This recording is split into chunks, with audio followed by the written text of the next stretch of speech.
Welcome to another edition of Geopolitics and Empire. As always, support the transmission. I'm always in need of it, and the best way you can do that is by becoming a paid subscriber on the Substack. We hold every week or two group Zoom chats with supporters only off the record, where we shoot the breeze on world events, and I do a weekly analysis of all of the news around the world in written and video format. You can also donate through the website, buy me a coffee, donor box, all that. Purchase a console if you want to chat with me, and do check out all of my awesome affiliates. Leave a podcast review if you haven't already. Joining us is Margaret Anna Alice of the Through the Looking Glass Substack, which is very popular, where she examines propaganda, psychology, philosophy, history, culture, language, literature, film, music, and mass control in her aim to unmask totalitarianism and awaken the sleeping before tyranny triumphs. Welcome to the podcast, Margaret. Thank you, Herborge. I don't think I quite got that right, but I tried. No, you got it. Instead of J, it's just Herborge. Okay, thank you. I knew I got that part wrong. So mistakes were made. You see, you got your hat there. It says mistakes were not made. And a few people have told me, you got to interview Margaret Anna Alice, and I wasn't terribly familiar with you by name, at least. But it's funny, I just realized I had been reading some of your stuff the past few years without knowing it was you. And I think I'm pretty good with this stuff, but there's just now so many writers and podcasters, good writers and podcasters, that it becomes difficult keeping accurate note. I have so many bookmarks. I'm following so many folks on Substack and X and Telegram. But and now I know what some of my subscribers feel like. They asked me, I had a supporter recently say, where do I start when trying to become familiar with geopolitics and empire? And I kind of just assume, it's easy, but I'm like, it's 500 plus episodes. There's articles, and I'm like, okay, it's a large archive. And so maybe for people who aren't familiar with you and the Through the Looking Glass Substack, if you want to tell us, who is Margaret Anna Alice? How did you fall into the dissident sphere, as well as some of your travails? Okay. Yes. So I actually started my Substack 4 years ago this month, April 25th, 2021. And prior to that, I had been foolishly wasting my time trying to wake people up in kind of my local community through social media and platforms like nextdoor.com. And after, many posts of mine were just automatically deleted at Nextdoor, for example, pretty much any time I included a URL or a supporting link to evidence, it got deleted almost instantaneously. And so anyway, so early in 2020, it became very clear to me that this was an orchestrated propaganda campaign. Nothing about COVID and the policies that they were unrolling matched what had been done for previous situations like this, or just any crisis in general. Usually a responsible government would want to keep its people calm and provide useful information and look at repurposed drugs to, help heal people or prepare people for potential sickness. And this entire campaign from the beginning was about panic and fear mongering and bombarding the amygdala, so people retreated into a state of fear and compliance and obedience. And so my whole thing was basically, if I can show people that their cognitive biases are being manipulated to essentially get them to be compliant with tyrannical edicts that they, in their right frame of mind, would never have submitted to, then maybe I can help them see through the veneer of propaganda that's blinding them to the globalist agenda that's being unfolded under the guise of COVID. And so I just started, really my first post is called A Primer for the Propagandized, Fear is the Mind Killer. And it actually just started as a comment on an Nextdoor post. And someone had just posted something about, these masks are not about health, they're all about control. And so I just wrote this comment in response to it. By the time I finished writing the comment, that post had been deleted. And so I read it to my husband, and he said, this is really good. You should submit it to Off Guardian. So I had been thinking about starting a Substack for maybe about a year or so at that point. And so I thought, okay, well, I'll just start a Substack and I'll send it off to Off Guardian. And so I did that in an afternoon, and I kind of forgot about it. And about 2 or 3 weeks later, Kit Knightley got back to me. They loved it. They ran it. And that piece actually went viral, like got picked up by like Zero Hedge and all these different, hundreds of different outlets. And I was completely unprepared for that.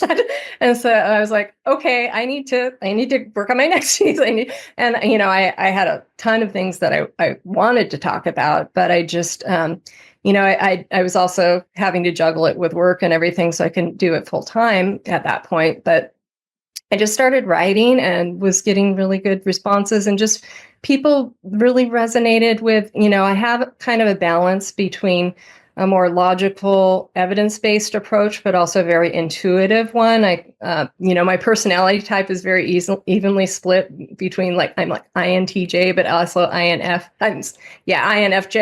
So the F and the P, the thinking and the feeling, are pretty much evenly split. And so most people who know my work know that practically every word I write is hyperlinked to supporting evidence. And one of the reasons I do that is not only just to, provide, if anybody's curious, you can follow that rabbit hole for whatever you're interested in.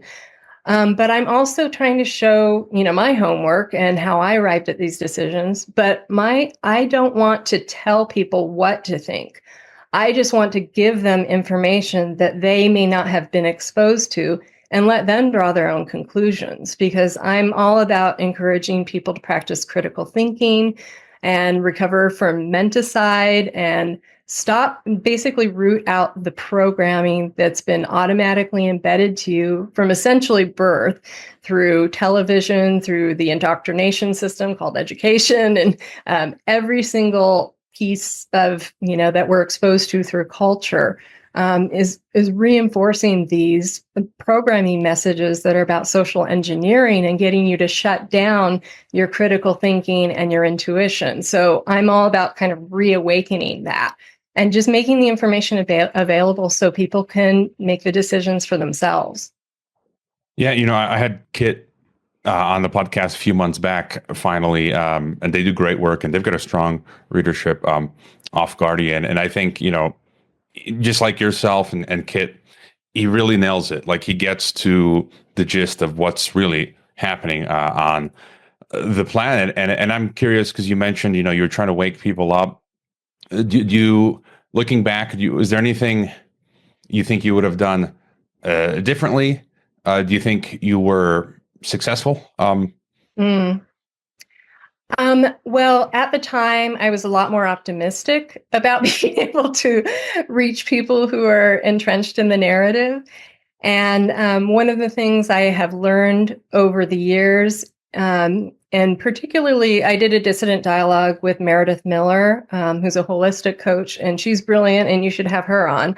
But I learned so much from her. And one of the things I learned is that no matter whatever approach, whatever strategy you employ, you cannot wake someone up until they're ready to be woken up.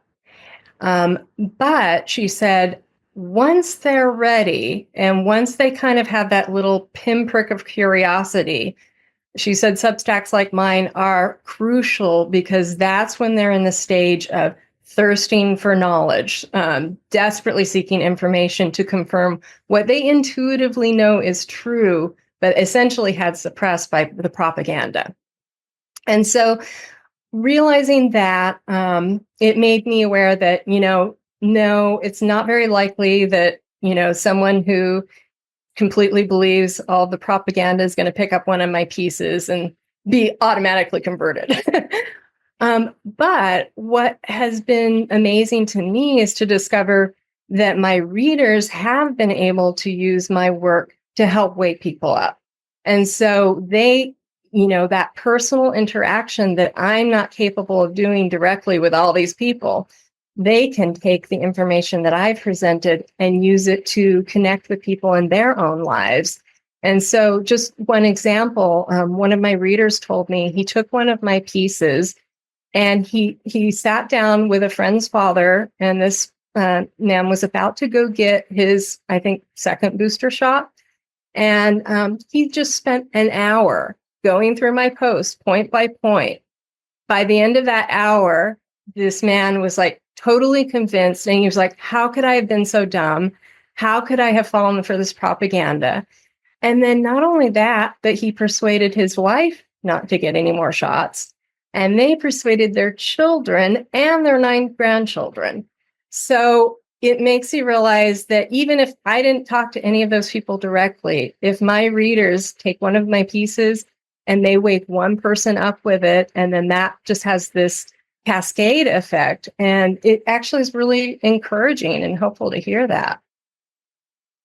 Yeah, just over the weekend, we attended a mass for 1 year to the day, the death of my wife's cousin, who was in his early 40s, and he just dropped dead from a heart attack. And I attribute it to the thing that they gave us in the 2020s. And his brother now has pericarditis and had a catheter or whatever. And his brother told me, it's kind of like what you're talking about now. He asked me years ago why he shouldn't take the thing that they gave us for the 2020s. And he told me I was right for having warned him. But now it's too late. But at least I think, maybe he can, people who are casualties can use these stories going forward. And I sort of wanted to segue because it's related to what you're saying. And then to my first sort of big question, digging further, Tim Robbins, right? The actor. And I just finished watching 2 episodes, the 2 seasons of Silo, this dystopian sort of TV show. I don't watch too many TV shows, but I like dystopian sci-fi. It's where people there's like a nuclear war and people are living in these underground silos, and Tim Robbins plays the character controlling, he's the guy in charge of everything. And he gave an interview recently. So he was a COVID dissident, Tim Robbins. Yes. And I connected with him. He follows me on Twitter. He's awesome. Oh, really? Yeah. I just, because he posted something recently, and I was quote tweeting him. I would dream to get an interview with him, but so he was basically likening the ambience of that sci-fi dystopia Silo to COVID, because our leaders made so many mistakes. And let me just read some of his because this segues into my question. So he tweets, "I'm not a Canadian, so maybe I'm missing something. Help me understand. Has Carney ever been elected? Mark Carney has ever been elected to Parliament or any other political office? Where has he lived for the last 10 years? What's his job? Does he really care about Canada? Or was he sent in to accomplish what Trudeau couldn't for the World Economic Forum? Wow. If so, how will it benefit Canada to surrender its sovereignty to unelected bureaucrats of the World Economic Forum?" And then he continues in the second post. He says, I'm trying to extract the keys here. He says, "I learned that the World Economic Forum is a conspiracy theory and doesn't exist." So he's saying I think he believes that it does. Obviously, he's just saying people are saying it's a conspiracy theory. Yes. And then he goes on to say, it doesn't exist. So it seems that those of us that are concerned with the future looking like the China of digital IDs and banks freezing your accounts for your political views or lack of compliance to government edicts have nothing to worry about. So he's basically saying World Economic Forum runs the show. They're trying to implement this digital technocracy. And he says he's not MAGA, he's not Russian, he's like an old school leftist. Yeah. And he goes to say, and I've been saying this for the past weeks, I have been saying all of this tough talk between Canada and US has been lucha libre, World Wrestling Entertainment, which they're going to kiss and make up, and they're going to promote the North American Union. And that's exactly what Tim Robbins says. He says, I'm also not entirely sure that this recent standoff between the US and Canada isn't just some pro wrestling scenario with Trump playing the heel and Carney playing the babyface. In the end, nobody wins except the promoter. Canada and the US are independent countries and deserve respect, freedom from tyranny, absolute sovereignty, and freedom from outside influence or global governance. including the non-existent World Economic Forum. And Good so for that's him. that's sort of like, I'm like, wow, for Tim Robbins to say Yeah. something like that. And then I guess just to segue, I read your lengthy interview for Hrvatski Tjednik, the Croatian Weekly, and you pretty much, eloquently summed up our predicament there. I'll link that in the description. But C.J. Hopkins, he recently gave an interview. He's an old school leftist. He gave a great interview. I've interviewed him twice on the podcast. I think he said I was his first video podcast way back in 2020. Wow. Yeah, I remember watching it because I did a dissident dialogue with him, and I watched all his interviews, and I loved it. Yeah. Yeah, and he says, he says the same. Tim Robbins says the same thing. C.J. Hopkins says the same thing. Margaret Anna Alice says the same thing. And so maybe just to go further there, COVID 1984. Your thoughts there. You can also tell us about the whole mistakes were not made thing. The philanthrop word that you came up with, and just this push. I just view COVID 1984. It's not something separate. That there's this push to install global totalitarianism. Yes. COVID was one key battle, and then which is still ongoing. And then alongside that, they're going to be launching other offensives. Absolutely. Okay, so most people do, if they know me, they probably know mistakes were not made. But if not, that was a poem I published on January 1st, 2023. And I essentially at that point, it had been, almost 3 years. And I just was trying to distill everything that I had been writing about for the past few years since I started my Substack and everything I've been observing. And it actually originated from a conversation with Mike Yeadon. And we had both independently been noticing a lot of people in the so-called freedom movement, whatever you want to call it, dissident community, were using terms like mistakes. And we knew, and I had been anticipating this for a long time, that once the lies started being exposed, that's when the mistakes were made campaign starts getting launched, and you see the limited hangout pieces, and we need to declare a pandemic amnesty being the most notorious of those, and sensing that was going to be coming down the line, and that people within our own community were already starting to parrot those talking points. I was thinking, we need to get out ahead of this, and we need to quash this lie before it spreads. And because it's the same pattern. I mean, this has just been happening for however many centuries, really, millennia.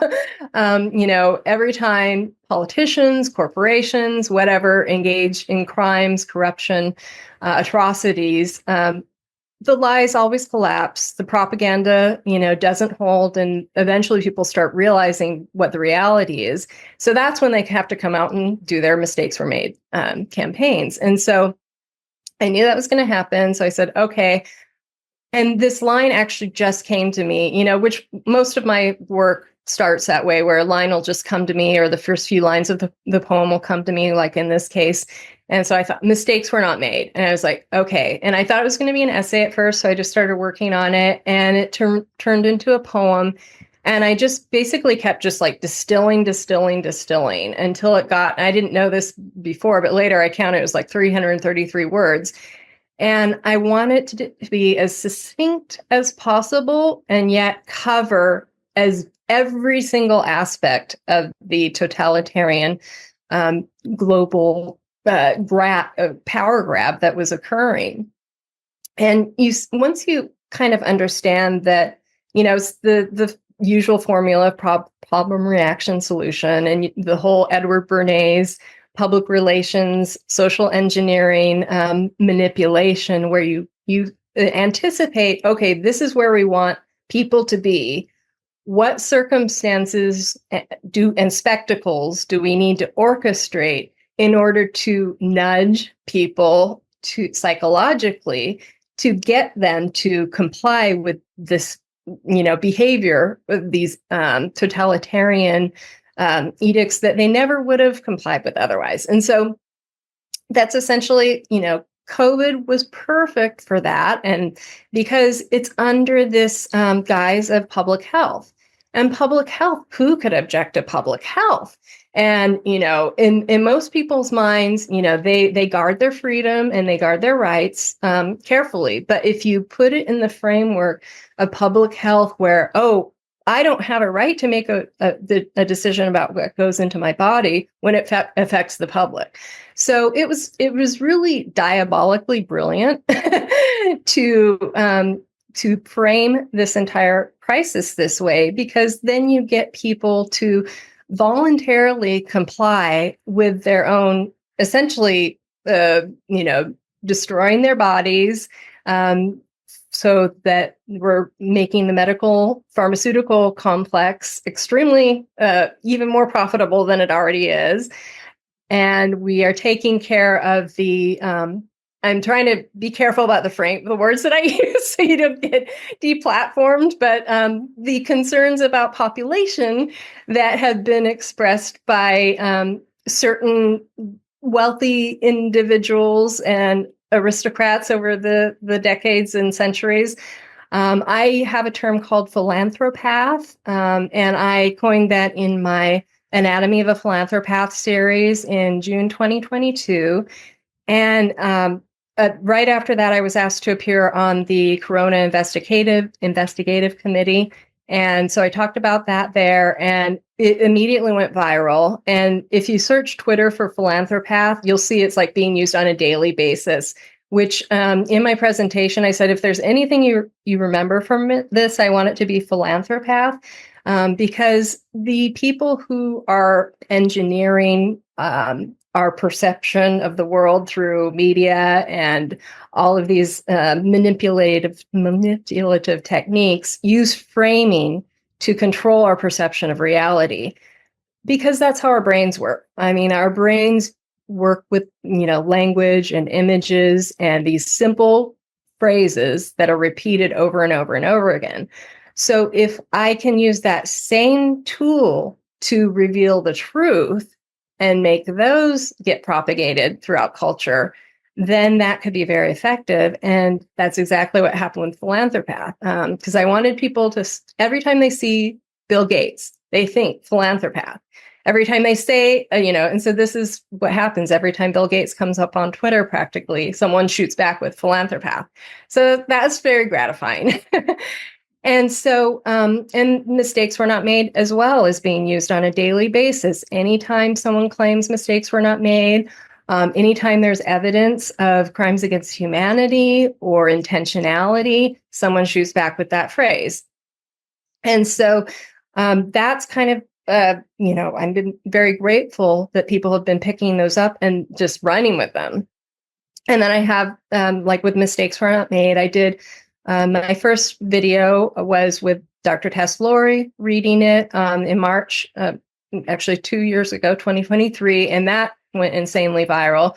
And I've since had Mike Eden and Vera Sharav have done readings, so I've released videos of those on the 1 year and the 2 year anniversary, respectively. And so I'm really thrilled that people are using those, and they have been, able to help kind of wake people up with those as well. So. And a lot of people, especially people we're trying to reach, don't read. And so I've found videos are a good way of doing that. And my videos, like especially these, are like 4 minutes long. So, it's a really low bar to help people kind of get into that potential space of being open-minded about an alternative viewpoint. Yeah, you did a fantastic video. Maybe we can talk about recently in 5 years with the Blade Runner version, and now it's coming back to me. The Tess Lori video, of course, I'd seen that, and I'm 99.9% sure that I had read Anatomy of a Philanthropath when it came out almost 3 years ago, and maybe just to continue along those lines.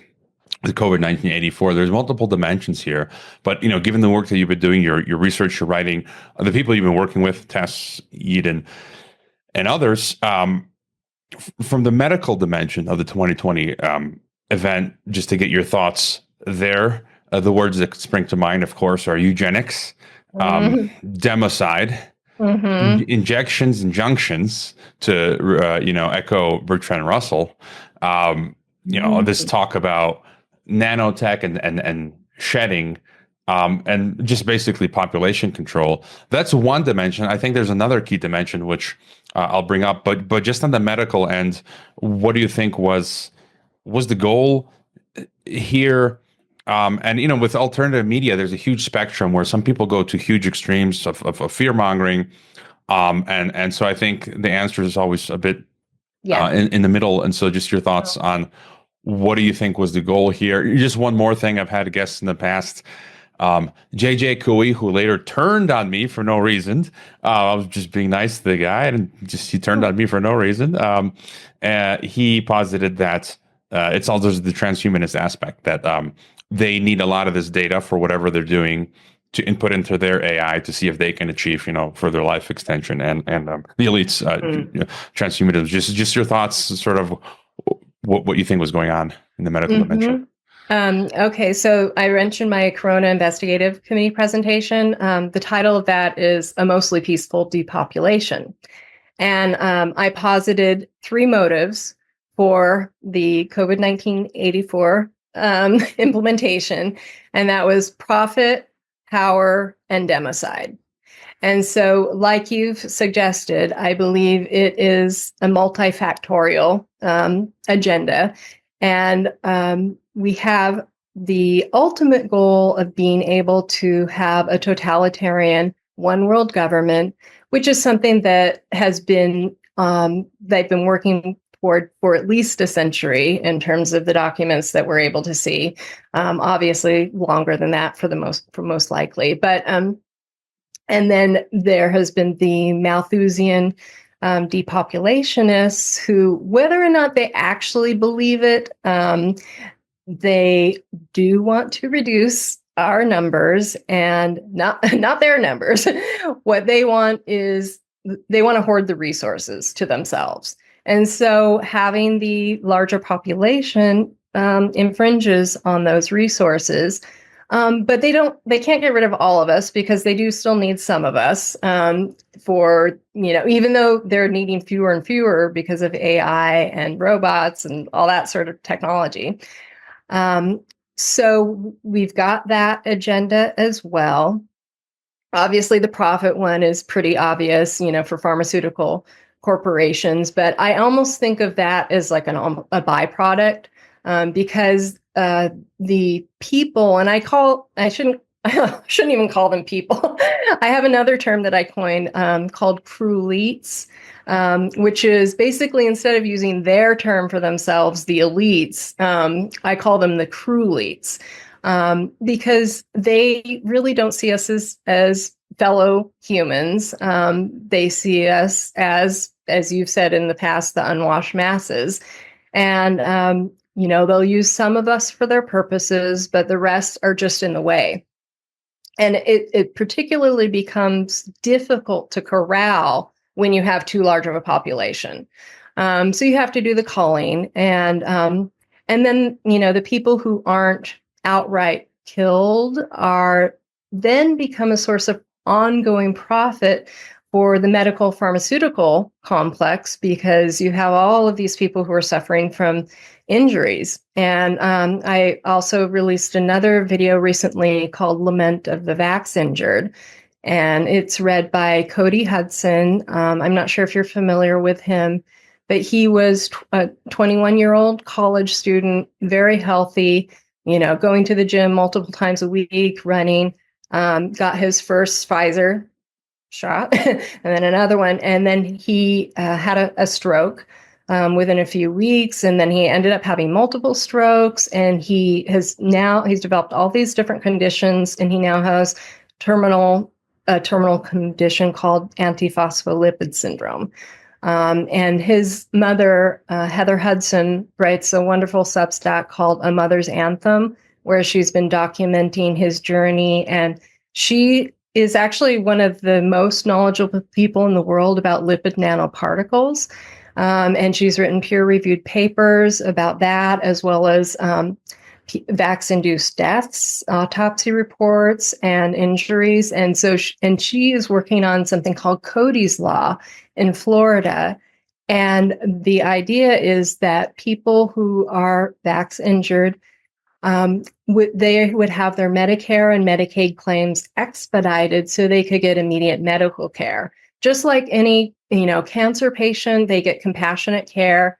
Right now, the vax injured just have no recourse if they aren't, wealthy and can't afford to get medical care, and don't have great insurance. They're just screwed, and many of them either die for lack of care or suffer greatly or lose their homes, going bankrupt trying to cover their medical bills. And so this is a national and really an international crisis. But she's starting it in Florida because it has to be done at the state level. And I worked with her, and we were able to use Lament of the Vax Injured to help raise awareness about it. And we were able to get 2 Florida senators to sponsor the bill right at the last minute, at the end of February.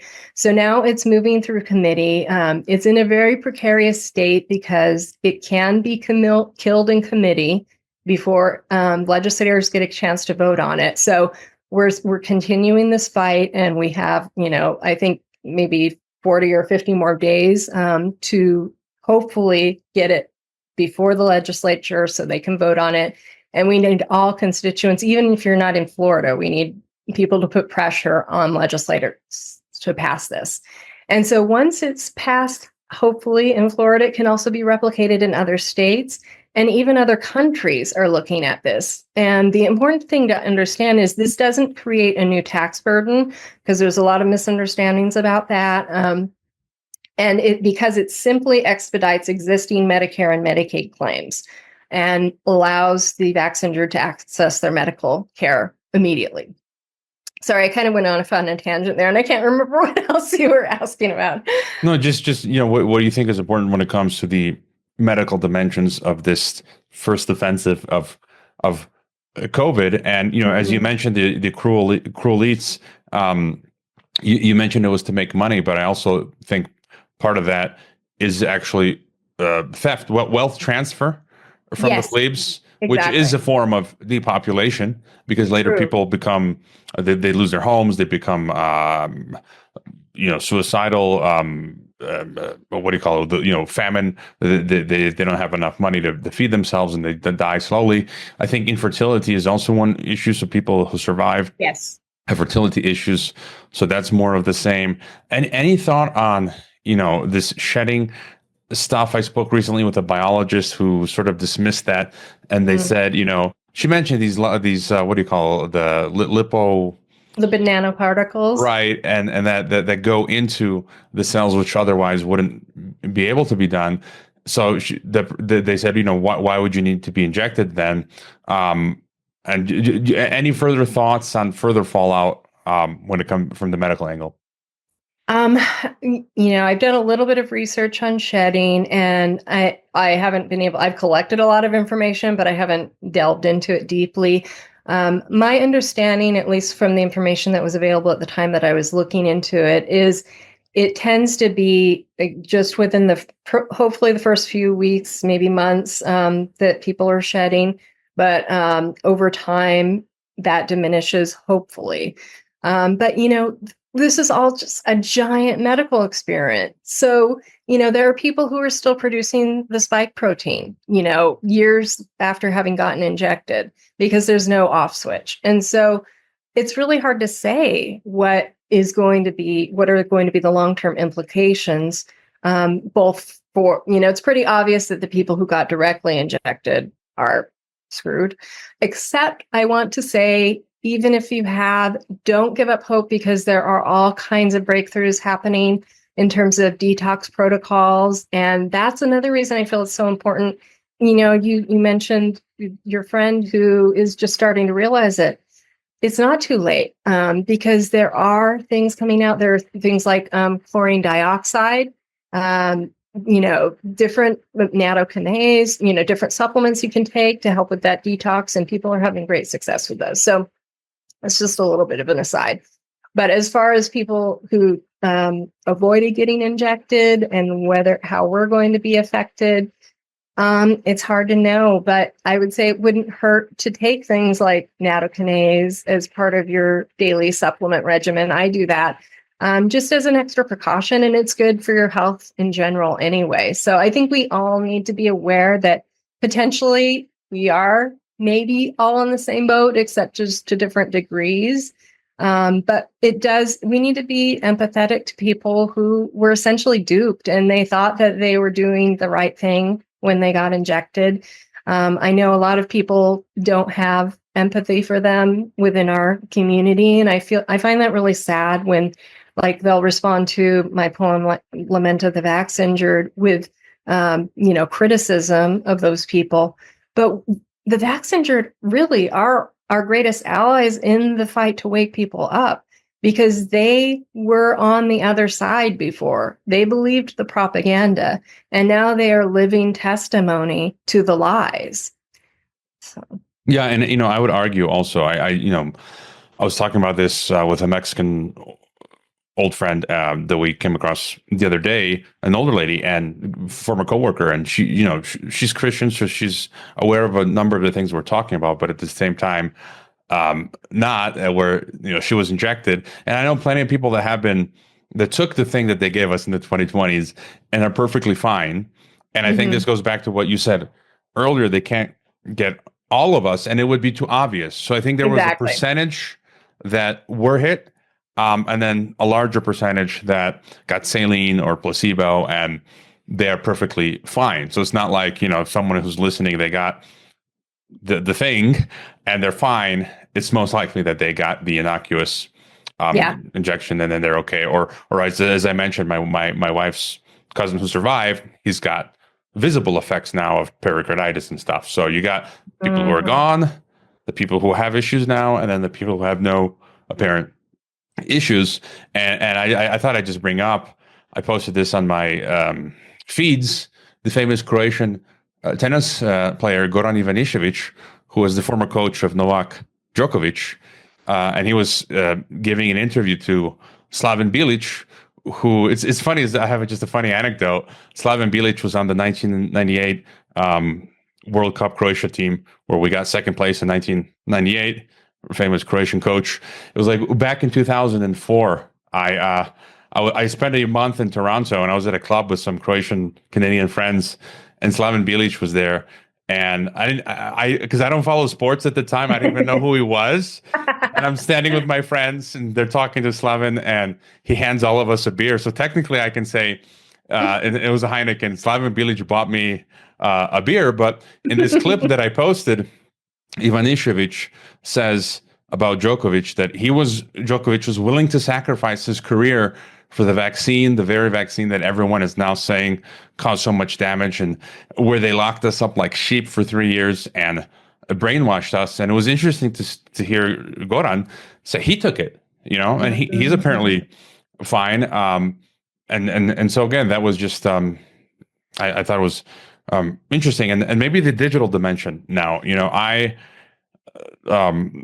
always remind folks that back in March of 2020, I was on Spiros Kouras' show, and I told him that I thought this was all about bringing in global algocracy, ruled by algorithm, government by AI. And just this morning, I'm doing some research, and I find some World Bank publications. They just had the World Bank had their second annual, let me pull it up real quick. I just posted it. My X is not loading. Basically, they had their second annual, Telegram is faster this morning. Everything's archived on my channels, but here it is. It's the World Bank. They convened their second annual Global Digital Summit just recently to talk about digital, I call it proletariat infrastructure, digital public infrastructure, DPI. And that's basically the digital concentration camp that they're building. And they basically admit themselves that COVID was key for bringing in this global digital ghetto. In the report, I scanned through it. Yep. So they're confirming my assessment that this was primarily about this. And they say COVID underscored the value of DPI, demonstrating that countries with existing DPIs were able to deliver emergency assistance faster and more effectively. The utility of this approach became evident during the pandemic and subsequent wave of momentum around digitalization. So it's like that created the momentum Yep. to then normalize the use of QR codes and digital Yep. payments and facial recognition and stand in the little Super Mario video game circles, and just your thoughts then on this now technocracy that is building. Here's just one more story from Nigeria. Like, it's just mind blowing. Where is it? I posted it this morning. Also, pretty insane. Here it is. Nigeria is in the process of making registration for national digital ID compulsory for every citizen under any circumstance. A centralized identity repository will be created, as well as a new commission that will have the specific responsibility to enroll citizens and issue national digital ID cards. A friend of mine sent me a story this morning out of Kazakhstan, where I used to live for 3 years. They're doing the same thing. It says all information systems of Kazakhstan will be connected to the Personal Data Control Service, according to the Ministry of Digitalization. And I like to joke, all your base belong to us. And so just your thoughts now on this sort of technocratic digital dimension, because I feel like there's no escape. Every country is implementing it, and it's going to be strict controls on every aspect of life. Yeah. Well, going back to my Anatomy of a Philanthropath series, I believe it's in part 2, possibly part 3.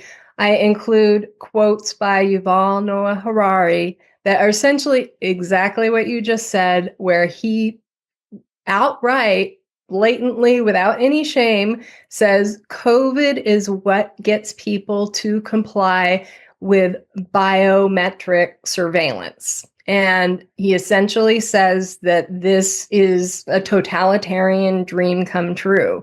And, in his ostensible, the public persona, in his mind, he thinks that institutions like the WEF, he's Klaus Schwab's muse, and, all these globalist organizations are the good guys, and they're going to use it for good.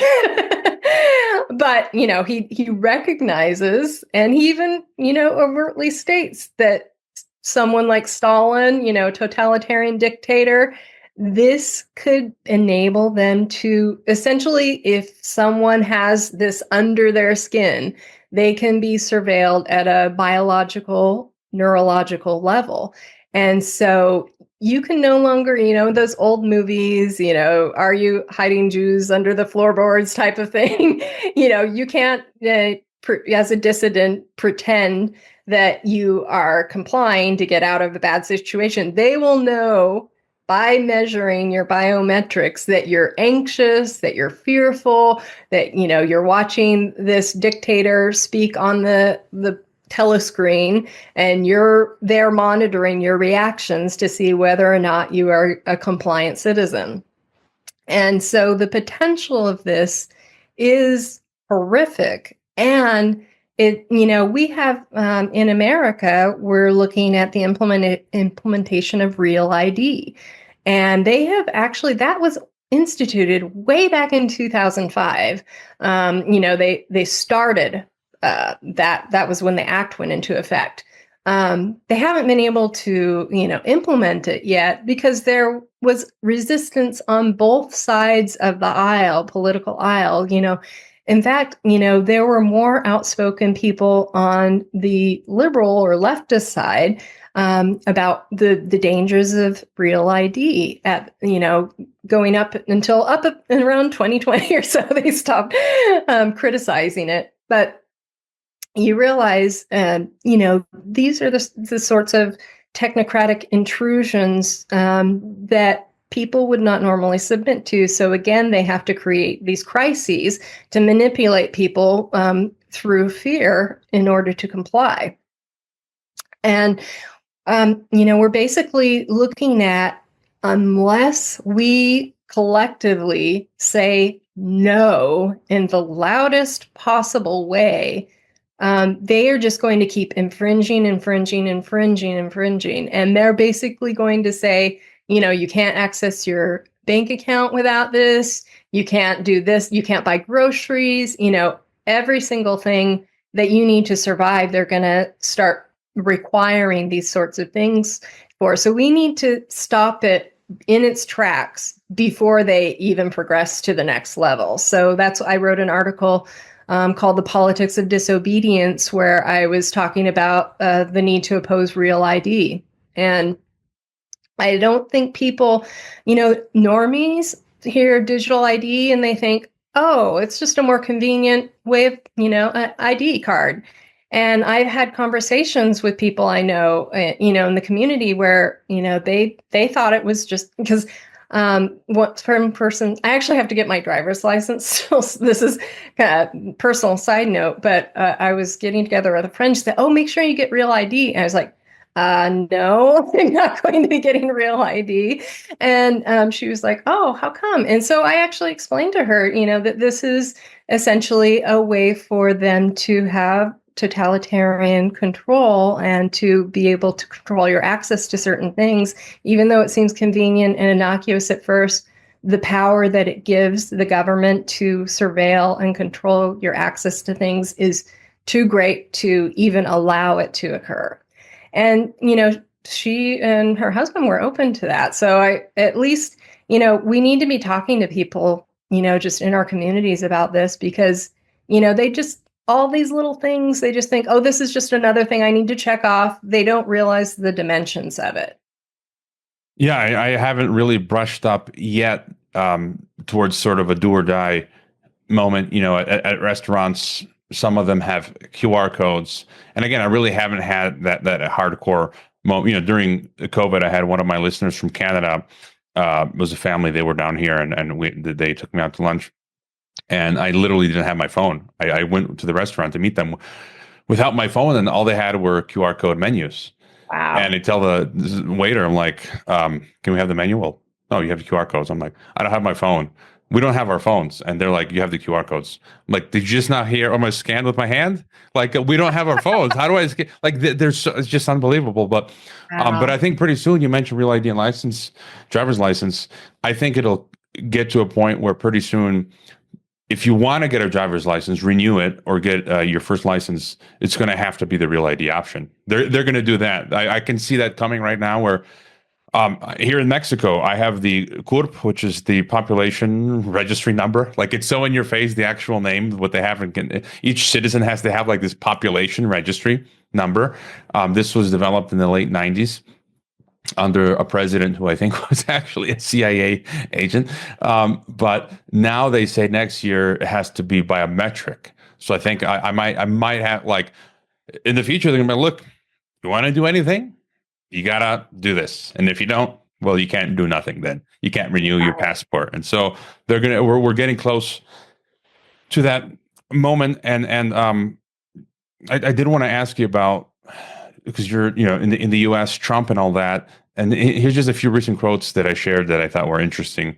Anthony Westgate is a popular Substack X account, and he recently tweeted yesterday, "The black pill is only for those who put their hope in political solutions." I'm coming as a Christian here, and someone else posted, as New Testament Christians, our mission is not to establish Jesus' physical kingdom on earth through political rule before his second coming. And Jesse Smith, who's got a fantastic account on technocracy, he says exactly this was why he was rejected, Jesus, by most of his own people. They wanted a political kingdom to overthrow the Romans, but Jesus established his kingdom spirituality. And I'm saying this because of Trump. I'm a conservative. I'm supposed to support the Republicans, but I believe the biblical worldview is that the state across the board is evil, and Yes.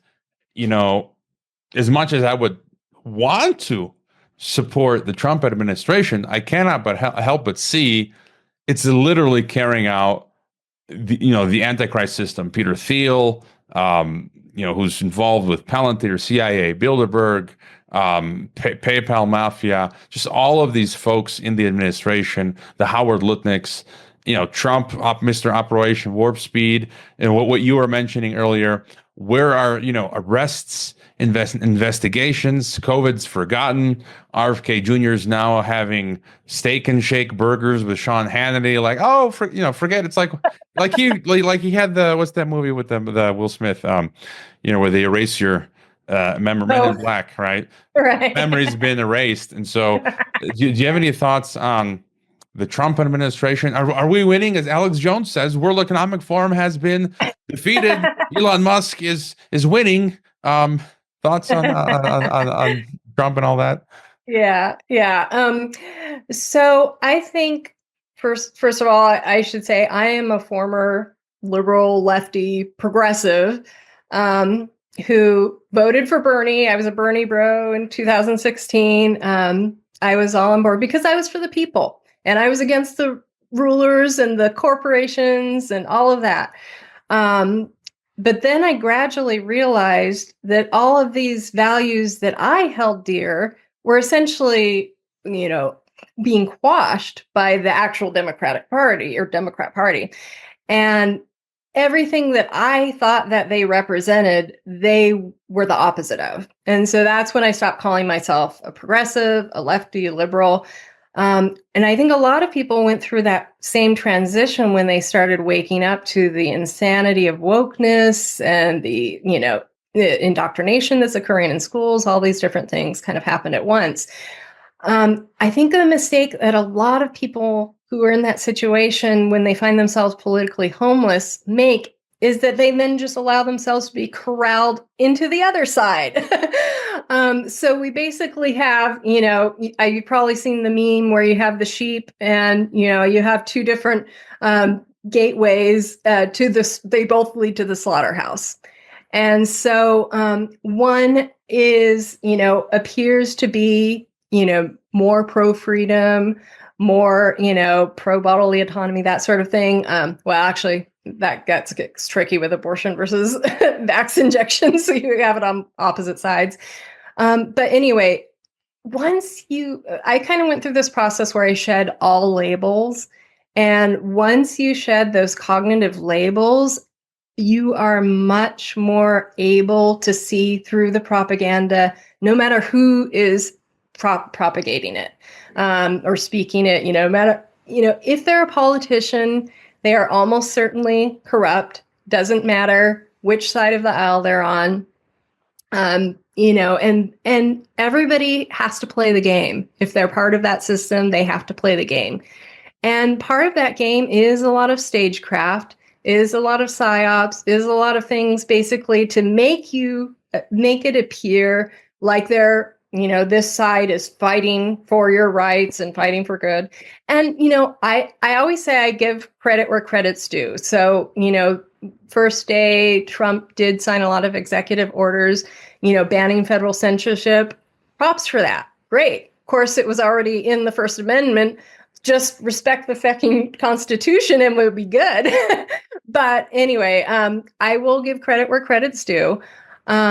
But that also means I'm also holding them accountable for their behavior and their actions. And I have never and will never forget Operation Warp Speed. And I have yet to hear an apology or any action taken toward stopping these democidal shots. And we have 4 years worth of evidence that shows that they have those, repercussions.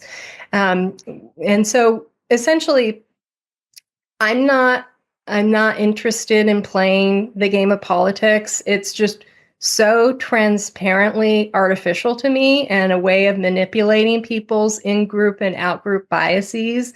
And, and it works the other way too with Trump derangement syndrome.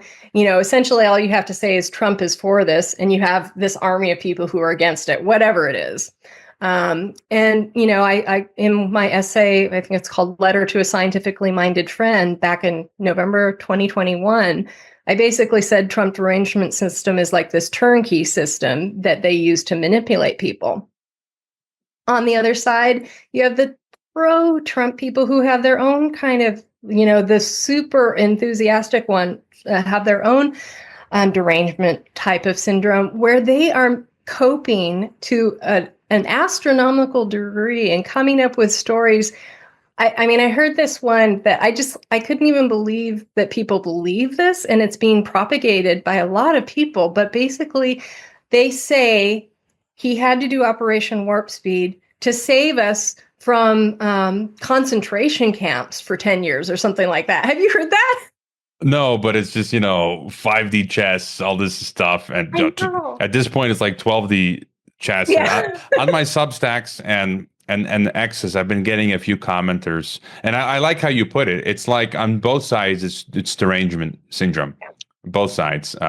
And I've been getting complaints. And someone yesterday tweeted, again, I was calling out the new Trump. I pointed out recently how just yesterday, isn't it interesting? It was announced China, South Korea, and Japan are coming together to promote further free trade, which is globalization, which is regional integration, which is world government. And I just sat back and I'm like, wait a minute. Mr. Anti-Globalist is the biggest cause now of North American integration and North American Union, European integration towards the, in general, EU integration and the push for an EU army, and now Asian integration. I'm like, it's like, he's literally bringing the world together towards world government. And so people are complaining, and someone was commenting, who do you work for, the UK or the EU? And I'm like, I'm ad nauseum. I'm an EU citizen, and ad nauseum. Some people have probably gotten tired of me calling Brussels the Fourth Reich and the new European Soviet. And I'm like, what are you talking about? And I've interviewed endlessly Richard Poe and many other folks who point out the British occult elite. And so it's like, as you said, these people are coping. They got nothing to hang on to anymore. They're just name calling, and because their hope is in politics. That's what makes me sad, is like they put their faith in leaders. Our power is in the people, in us, in our ability to say no. And so, I've sort of become what I call an accidental anarchist. I'm not going to put my faith in any leaders, even if, maybe there are a few decent ones. Great, let's work with them. But that's not where my hope resides. Yeah, and Nick Hudson, I'm sure you're familiar with, who does great work. He just also tweeted yesterday, don't fall for rage baits. It serves to distract from the grand lies. And that's why people don't hear me talk about certain subjects, which I don't think are as important. The trans stuff, yeah, that's important, but, or these, immigrant knife attacks that are nonstop being, what am I, the bigger picture is the technocracy, is the world state, is the biosecurity state, the, democide and all that. You mentioned propaganda. Recently I had on Michelle Stiles, who's wrote a fantastic book. You mentioned stagecraft. I wanted to just get your further thoughts on, you used the word menticide. And I think this is also important because it's just nonstop. Like, it's just never ending. This propaganda at all levels, wherever you live, in whatever country, through all forms of propaganda. Just thoughts on that. Do you see people beginning to wake up? And how do we sort of try to fight back against this propaganda? Okay. I found, actually just yesterday, I brought out of the closet, dusting it off, my Brother printer. You familiar with the White Rose? Oh, nostalgic. The Telegram. No, it's the thermal printer for these stickers. Okay. I thought you meant like a dot matrix. No, and so this was during COVID, there was this famous Telegram channel, White Rose, and they have it in English and Spanish. And I'm like, you know what? And they have not just COVID related stickers, but stuff related to the technocracy and Great Reset. So I'm like, you know what? I'm going to bring it out again and start printing stickers and start plastering them. I love that. Around town. And so just your thoughts sort of on this menticide. I think humor is useful. Yes, absolutely. First of all, I love Michelle's book, and I recommended it myself. And I was doing a Defender interview a couple of years ago. I'm a contributor to the Canary in a COVID World volume, and actually both volumes. And I just happened to have it, so I held it up, and it's like she really articulates the strategies very, very clearly when it comes to stagecraft, public relations, front groups, all of those orchestrations used to manipulate the public mind. And I loved your interview with her, by the way. And so I have a piece called Letter to the Menticide, a 12-step recovery program. So I essentially created a 12-step recovery program for menticide. The challenge is the people who are menticided are not going to read it. So, because the very first step is you have to acknowledge that you have been subjected to menticide. And for those who aren't familiar with the term, menticide basically means killing of the mind, killing. And that is a term that was coined by Juice Liu in his book, I believe 1948 book, Rape of the Mind. And he was studying people who had been subjected to torture and basically trying to understand the techniques that were used in order to manipulate them and coerce them to change their underlying values and beliefs. And these are strategies that have been deployed throughout history, really, but especially since, and this is something that Juice Liu was studying, the introduction of television and popular culture mechanisms. But television allowed this programming, literal programming of people's minds to become all pervasive, all immersive. You know, everybody has their own brainwashing machine installed in their homes. And now we've got it on our phones and our computers, and it's everywhere. And so, you know, and George Orwell has a quote. He talked about radio and newspaper hypnosis, and basically saying if everybody is suddenly pivoting to some position, especially like pro-war or something like that, you know, it is the result of radio and newspaper hypnosis. And so he was even, you know, obviously Orwell was going to be aware of that, but, you know, just realizing how mass hypnosis is occurring. And so menticide, here's the challenge is we have to use our brains to understand how our brains trick us.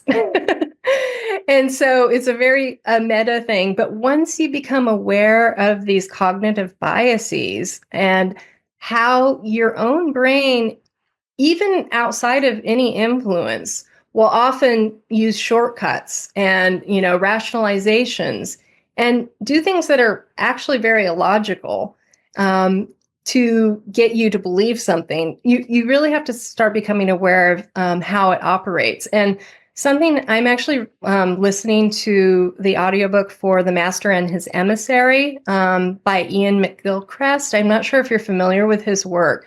He's a neuroscientist, and his work is literally mind-blowing. First of all, I am a neuropsychology junkie. One of my favorite human beings is Oliver Sacks. I've read everything by him. And just I've been studying about the brain for decades. But the work that he has been doing, and I wish I had discovered him sooner, but I'm only just starting to get into it. But he is studying the difference between the left and right hemispheres. And for a long time, like pop psychology, they would say, oh, right brain is this, left brain is that. Like they'd say right brain is artist and left brain is math or something like that. Those categorizations ended up being very oversimplified and really very wrong in most cases because both sides of the brain are used for these things, for these activities. So that the kind of left brain, right brain research kind of just became passé because they thought, oh, this is not really the way it is. Well, Ian McGilchrist started studying it, and he did realize there are very important distinctions between the left hemisphere and the right hemisphere. And one of those ways that they found that is with something called split brain studies. And in, I think, maybe the 1950s or so, they were doing these surgeries to separate the right and left hemispheres because the corpus callosum is that white matter that connects the left and right hemispheres. And they were doing the surgery on schizophrenics because they found, and this is before, now they don't do that because it's controlled through drugs mostly. That's another story. But anyway, you then have this very interesting group that you can study that essentially you can see people with when their left and right brains are disconnected, you're able to see which activities and ways of thinking are associated with the left brain versus the right brain. And I could go into that. You should really have Ian McGilchrist on here to talk about it in detail. I just found out he's on Substack. So I'm not going to go into all the neuroscience of that. But what I think is useful for our particular conversation is he argues that the left hemisphere is, he uses this Nietzschean allegory of the master and his emissary. So you have the master who really is the one who's aware of the full picture, everything that's going on. And then you have the emissary that he sends as a messenger because he can't go himself. So the master is the right hemisphere. The emissary is the left hemisphere. Well, after going out for a while, the emissary starts thinking he knows it all. He doesn't need the right brain. He basically has Dunning-Kruger effect.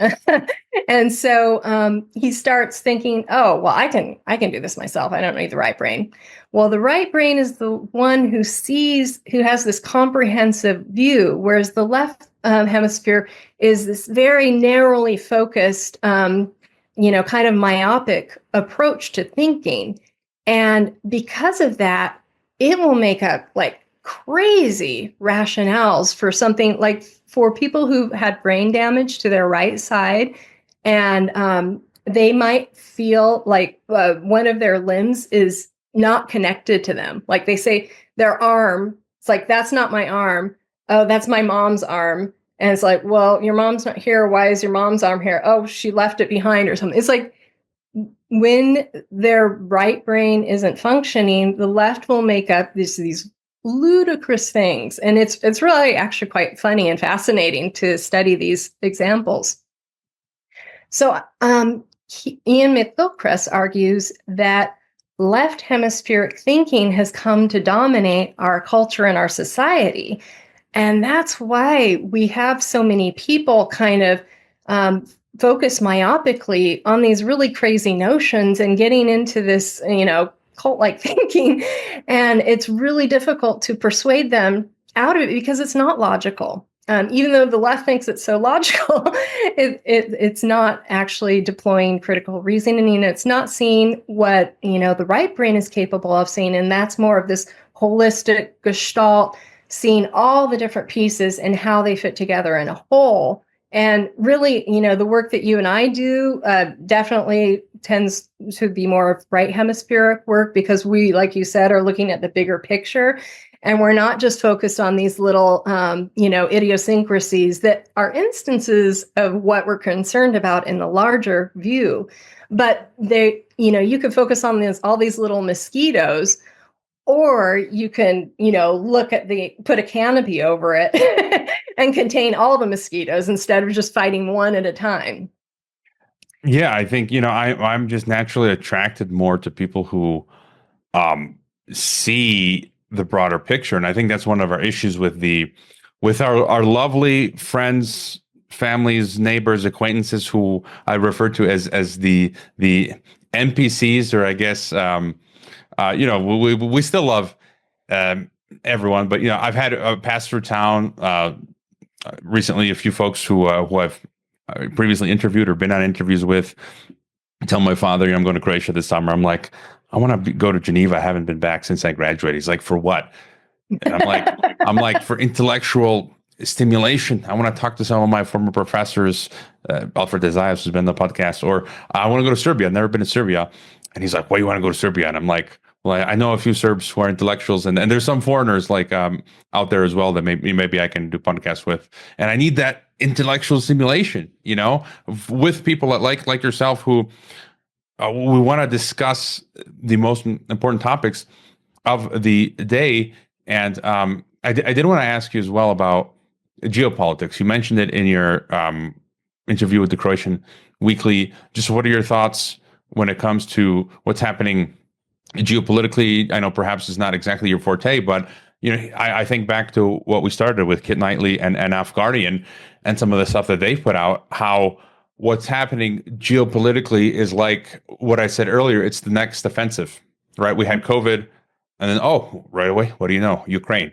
And a lot of the agendas are similar. This getting us to get used to this idea of rationing and using the digital technology to have us ration, to be afraid. Now the EU is talking about getting, a 3-day survival kit, just getting us to be afraid so that we're okay with them taking all of our money. Again, the wealth transfer. First it was for health reasons, and now they want $1 trillion in Europe of our money to build this totalitarian military structure. Just any thoughts on geopolitics? You mentioned Ukraine in the interview.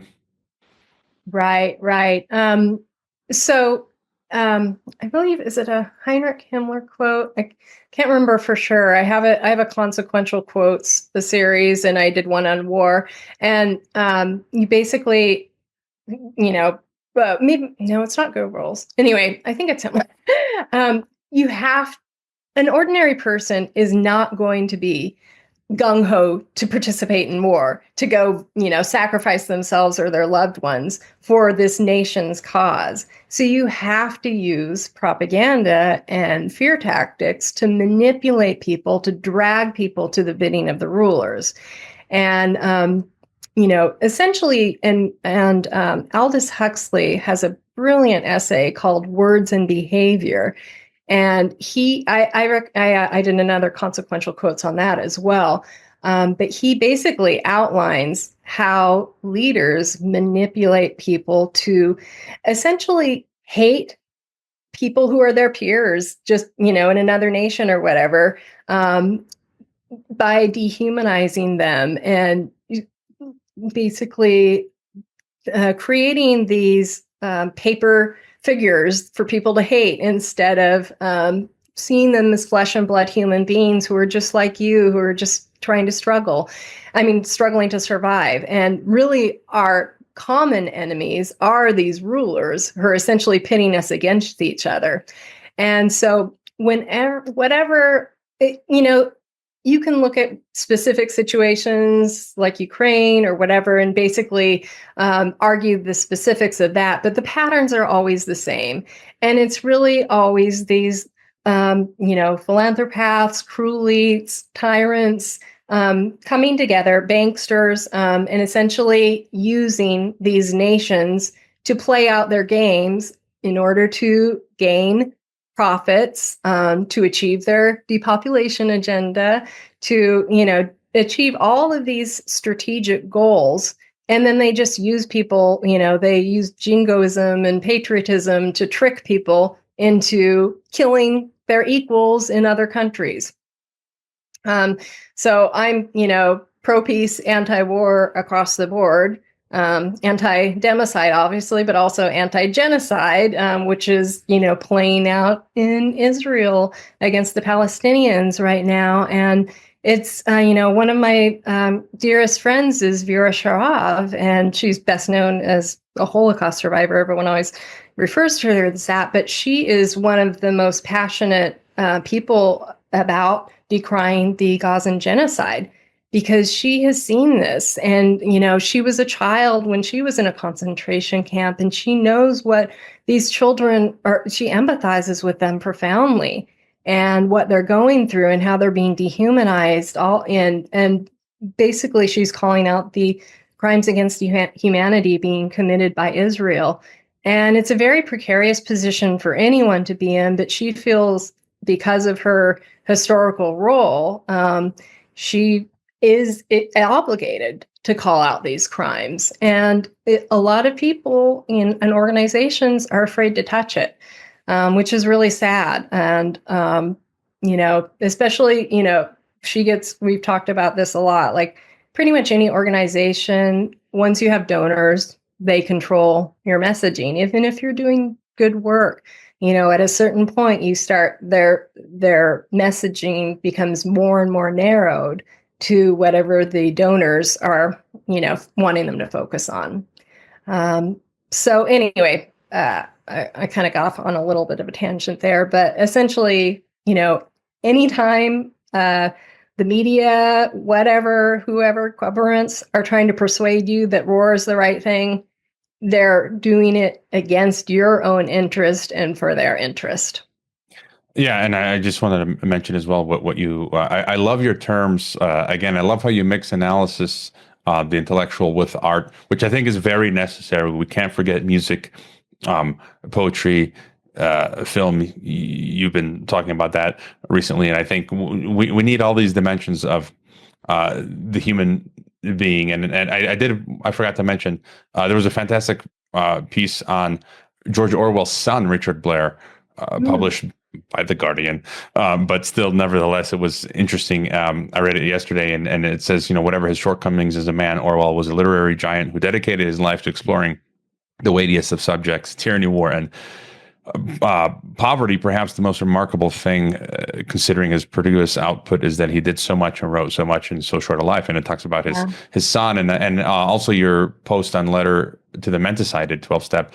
You got a lot of recommendations for films. I've seen a number of them. Brazil, I Mm. always refer to THX Yeah. 1138 with Robert Duvall.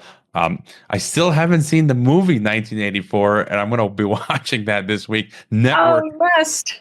Yeah, I have to. And Network was fantastic. Yes. My dinner with Andre. I've been very familiar with the key clips where he talks about world government. And my dinner with Andre. And when I try to watch it, I think last year, it was I couldn't get very far. It was kind of Oh, boring. But I'm oh gonna no, I find it fascinating. I'm gonna try again. You should. Don't give up. And on Israel, someone just commented to me yesterday, oh, you haven't, these types of comments are really annoying when you say, why haven't you touched on that subject or this Oh, I subject? I'm know. like, Tell me about it. well, go do start go go ahead. Let me you do it. Let me see your podcast, your YouTube, your blog, your Substack, whatever. One man can't do everything. Years ago, I think it was 5 or 6 years ago, I interviewed Gideon Livy, very well known Israeli who speaks all against this. Now I'm thinking I'm going to try to get it back on. I think he just published a new book, and so I have on occasion dealt with this. And sometimes I have sent off requests to people who can't speak on it, and just never got a response. But yeah, I need to touch on that subject again with what's going on there. And as you say, definitely, I think whatever one's position politically or spiritually, it cannot be denied that what the Israeli government is doing to the Palestinians, the people living in Gaza, is just complete insanity. Just completely, insane. Just smashing people. Again, people have lived there for generations, their homes. Just come in, and if someone comes in now and smashes my home and tells me to leave, and killing people, and all these clips you see of the Palestinian businesses I saw recently, they're just demolishing farms and their olive trees, and just absolutely not. Yeah, of course, the missiles killing children, all that, and so. Anything else that we haven't covered that for you is important to touch on? Mm, well, we've kind of hinted at this, but there's a term, I didn't coin this, but I immediately resonated with it when I saw it in a meme, and it's apocalyptimist. And I then wrote an apocalyptimist manifesto. It's called Against Defeatism, the Apocalyptimist Manifesto. And I think, and this, I wrote a piece maybe a year or more before that called Letter to My Cuirass. And I don't know if you're familiar with the term cuirass. Kurt Vonnegut coined it in his book, Cat's Cradle. But it essentially means all these individual people around the world are working toward this similar purpose. And there are different cuirasses, but I would say you and I are in the same cuirass, and I consider my readers in the same cuirass. And we are all doing our own little contribution to try to defeat tyranny, to stop democide, to spread love. We all have these kind of kindred values. And so apocalyptimist, I felt, summarized what I was also describing, which there are these concepts Jim Collins coined in Good to Great, where one is confront the brutal facts, and the other is the Stockdale paradox. And so confront the brutal facts is essentially what we are doing in our analytical work, and that is observing, documenting, and exposing the corruption, the lies, the democide, the tyranny, and they're all really horrific.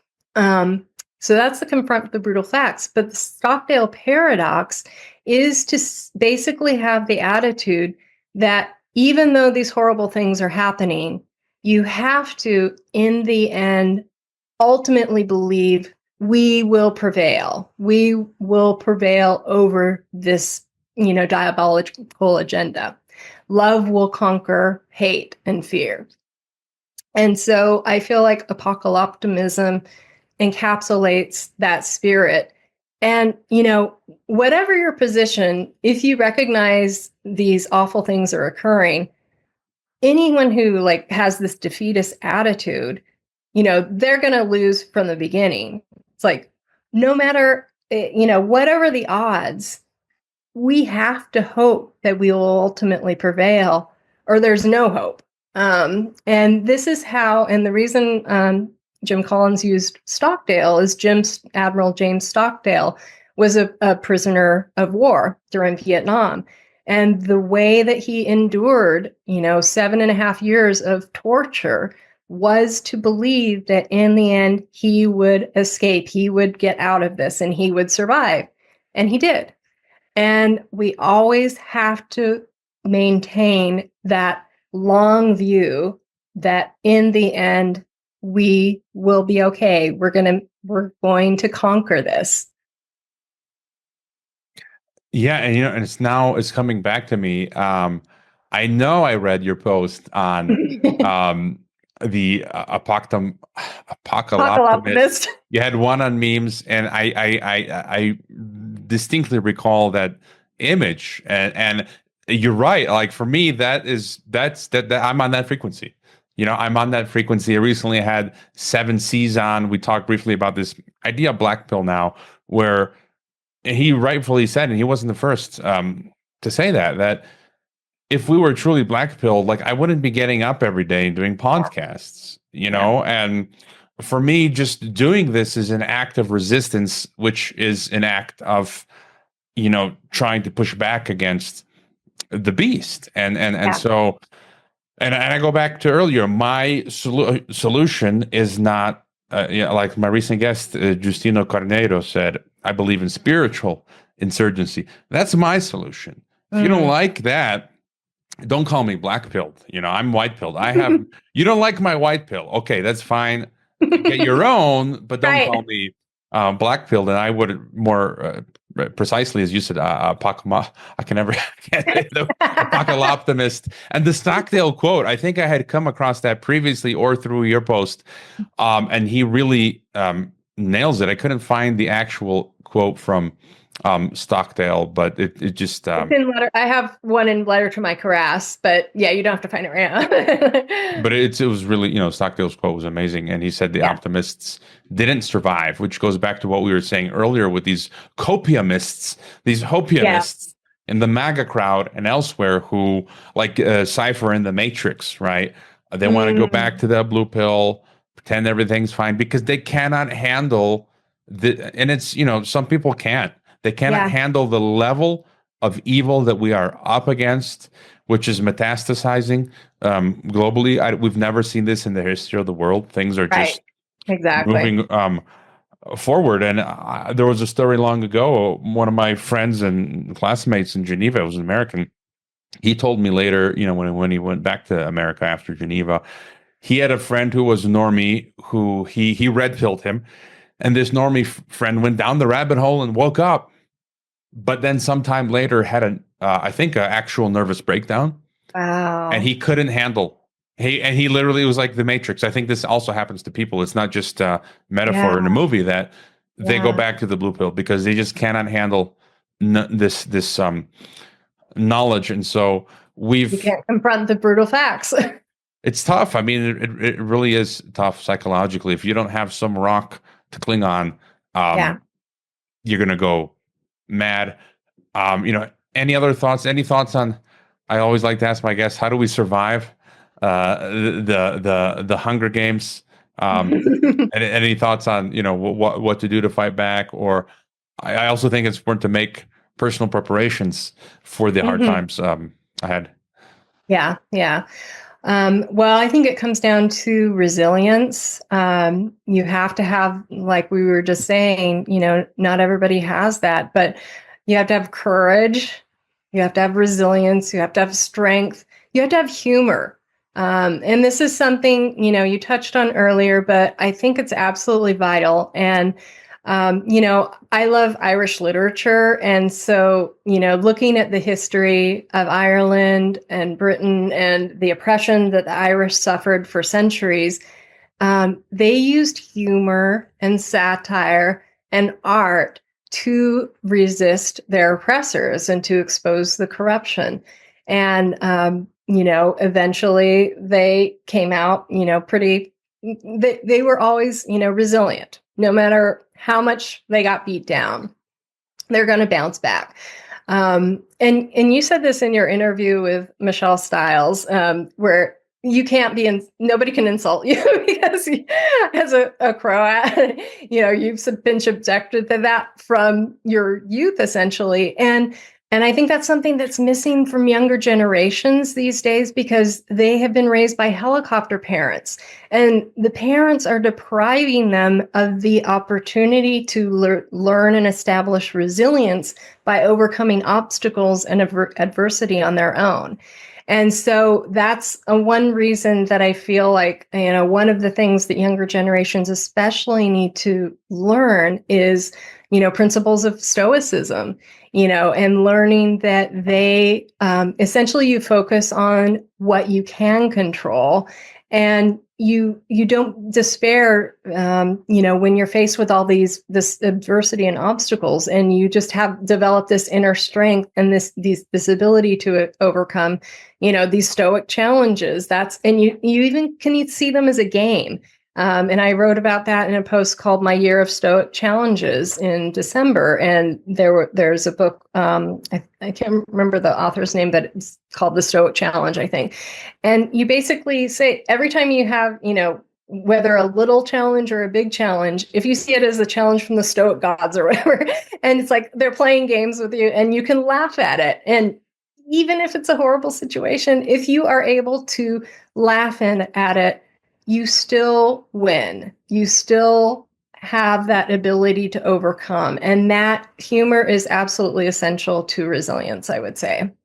Oh, yeah, that's spot on. I mix in this regard, I mix my Christianity with Stoicism and being Balkan. And the actual quote was from Niccolo Soldo, who's a popular geopolitical analyst, who said it's practically impossible to insult a Balkan person and make them upset because they've already been exposed to the worst possible insults from their parents while growing up. And not just parents, but grandparents and friends and neighbors and aunts and uncles and people from the former Yugoslavia and the Balkans. Were known for distinctly for black humor, black Balkan humor, very cynical, very self-deprecating, where we insult each other.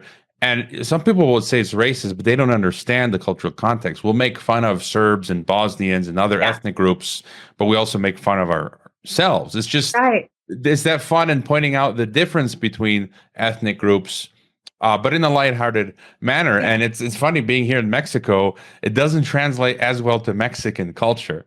And so people would get insulted when I attempted to use this way of being, but oh well, and that's why we all have different cultures.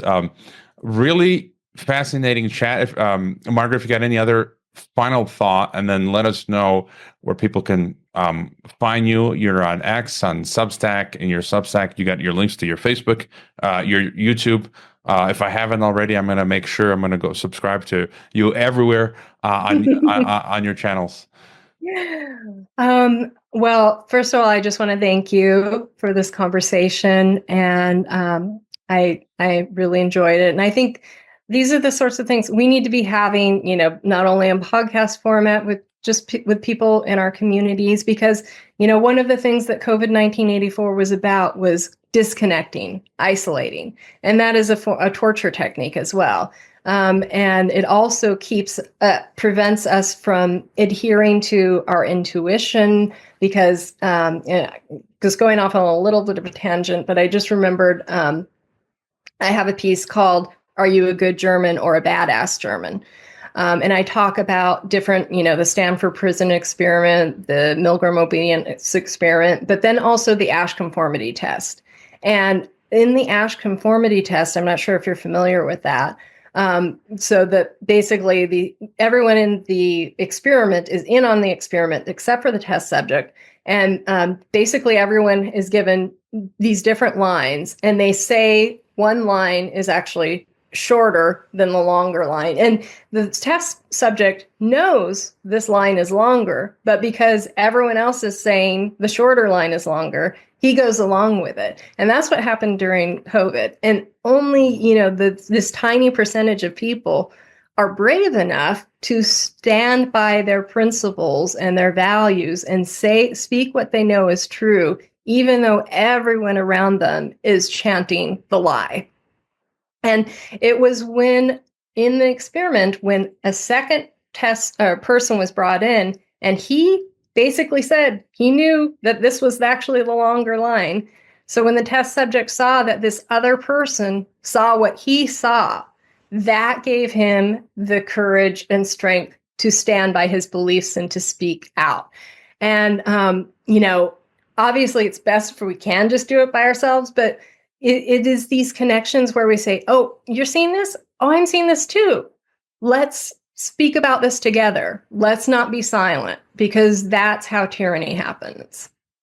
Yeah, and just going through your stuff as of late, your material, I very much appreciate, again, your sharing. Some of the music pieces that you shared were fantastic, and I think we can't forget that as well. And I also do want to give a shout out. My intro music is from this German duo, Music and Mirth, and the link is in every post. And the song is actually available for free on their website to play. But I've purchased all of their music, and they play like this medieval Baroque style music. It's fantastic, and so they've let me use that snippet for my podcast intro, but as a way of support, if people like that sort of music, go out and buy. Again, that's the other thing I think is important for supporting the work of people such as yourself. Just simply, if people can't afford, just subscribe to the channels, purchase the music of Music and Mirth, who do great work, and other folks. And so keep up the great work, Margaret. And I like to joke, see you in the algorithm ghetto. Thank you. And I forgot to say, people can find me at margaretannaalice.com. Yeah, the link is in the description. So great. thanks. Thank you so much.